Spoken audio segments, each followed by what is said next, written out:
Humans have been playing games for as long as we've been around, and the Romans were no exception. But what exactly did they play? Chess? Checkers? Cards? Those classics, familiar to us for centuries, hadn't been invented yet.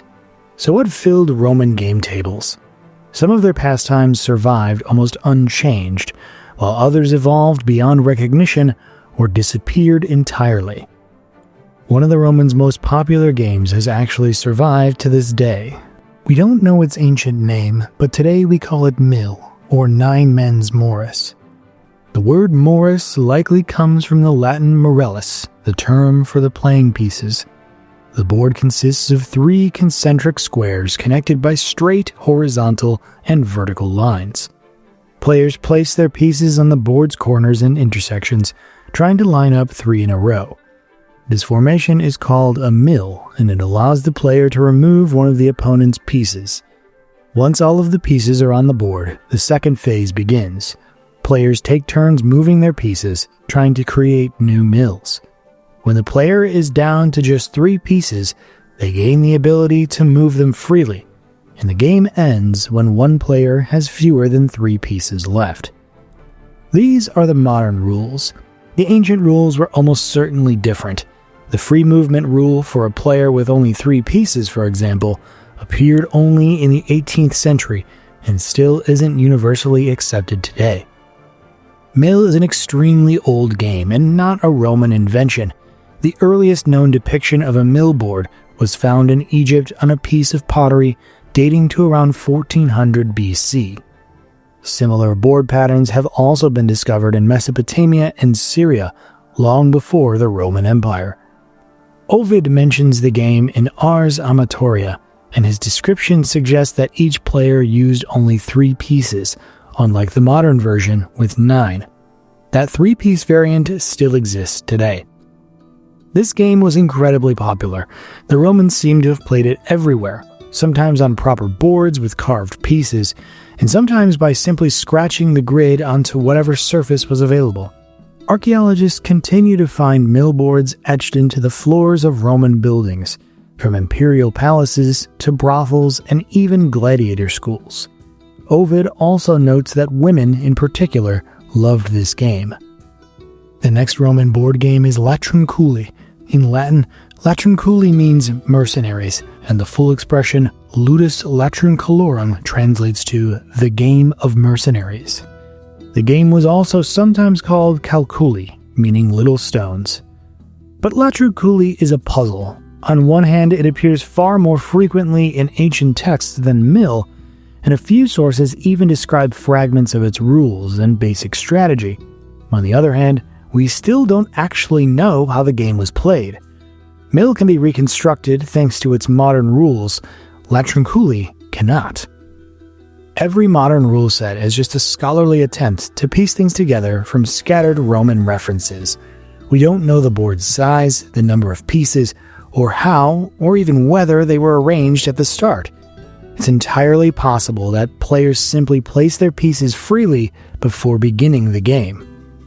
And when it comes to the board size, the number of pieces, and starting layouts, the most convincing reconstruction comes from the burial known as the Druid of Colchester. This grave dates to the mid-1st century AD, right around the time of the Roman conquest of Britain.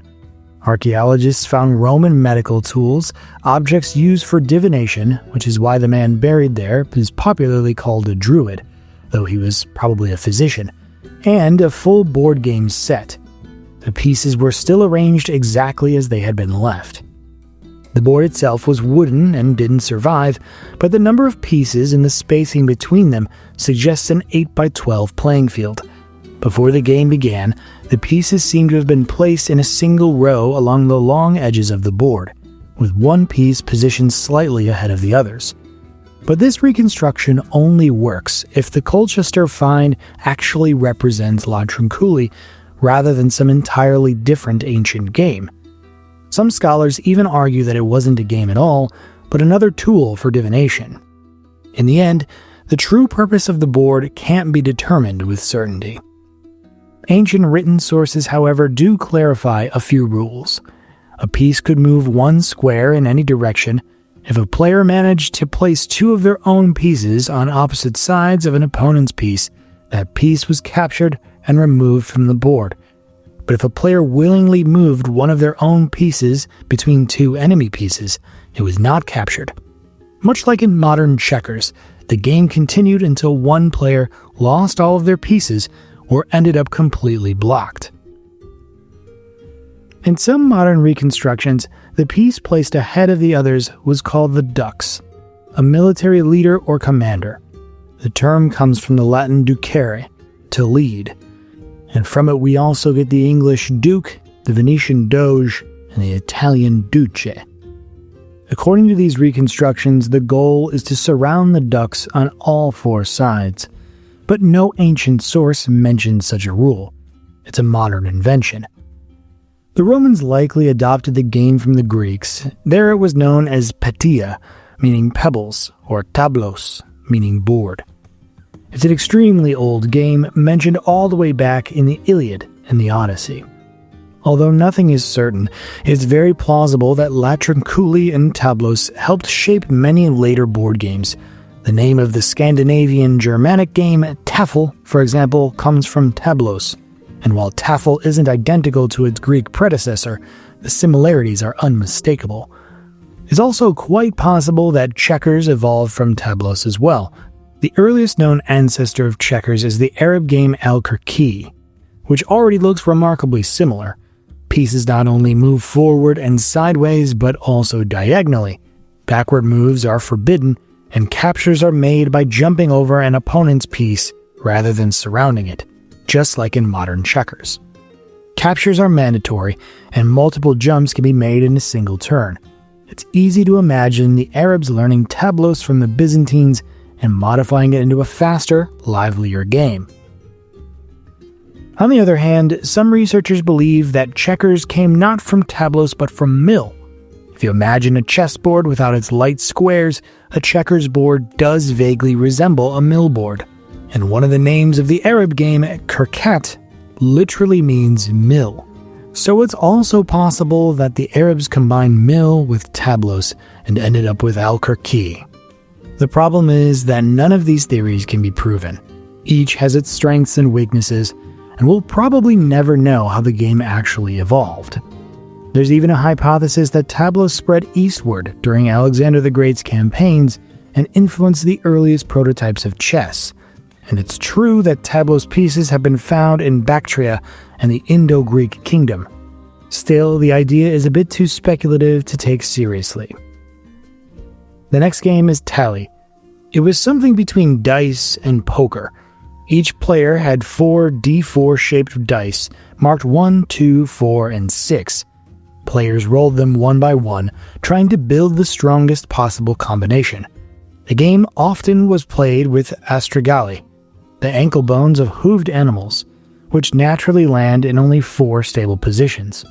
That's actually why dice are still called bones. People originally played not with carved cubes, but with real bones. There were many possible combinations, and all 6s wasn't the best one. The strongest result was 4 different values, meaning each die showed a unique number. This was called Venus. To prevent cheating, players used a small tower with steps at the bottom. Instead of throwing the dice onto the table, they dropped them into the tower, and the dice tumbled out through the steps. This made it impossible to practice throwing a particular result. The game was typically played for money. Next comes 12 lines, an early ancestor of backgammon. The board consisted of 3 rows of 12 points each, though boards with more rows also existed. It was called an alveolus and was usually made of limestone, sometimes marble, which is why so many have survived. There were surely many wooden sets as well, but wood rarely lasts from antiquity.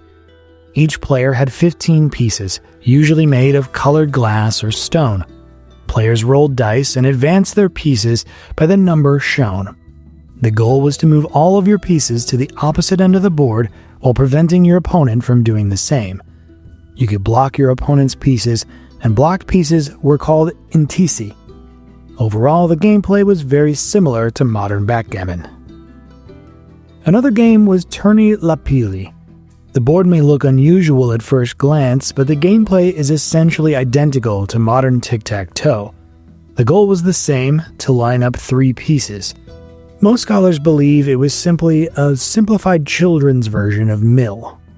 Among children's games, one of the most interesting is Nucus Castellati. It was played with walnuts, and Roman children seem to have an entire universe of walnut-based games. There was even a saying, Nucus relinquere, to leave the nuts behind, meaning to grow up and move on from childhood. In Nucus Castellati, one player built little walnut pyramids called fortresses, and the others had to knock them down by throwing walnuts at them. In another version, the walnuts weren't thrown but rolled down a ramp, and the goal was not to destroy the fortress, but to hit another player's walnut. There were undoubtedly many other varieties of walnut games that we no longer know about. Sometimes walnuts were replaced with small balls made of wood, ivory, or glass. In France, there's a popular theory that pétanque descends from Roman walnut games, which themselves supposedly came from some lost Gallic game. But this theory has all of the hallmarks of a patriotic origin myth. There's no convincing evidence that pétanque is anywhere near that ancient. We'll end with a game about which we know almost nothing, and we're not even sure it was a game. Across the Roman Empire, mostly in Italy but also in Spain and Greece, archaeologists have found many small ivory tablets. Each tablet bears a word on one side and a Roman numeral paired with a letter on the other. These are called tesserae lucerae. Their purpose is unknown, but the leading theory is that they were part of some Roman word game. The possibilities are endless. They might have worked like a simple ancient version of the modern game Alias, where cards contain words and numbers. Players explain the word using other words, and a correct guess earns the points shown. But just as many other gaming mechanisms are plausible as well. Some scholars disagree altogether that these tablets were even gaming pieces in the first place. They propose alternative explanations, that they were used for divination or as teaching aids for children learning to read, among several other possibilities.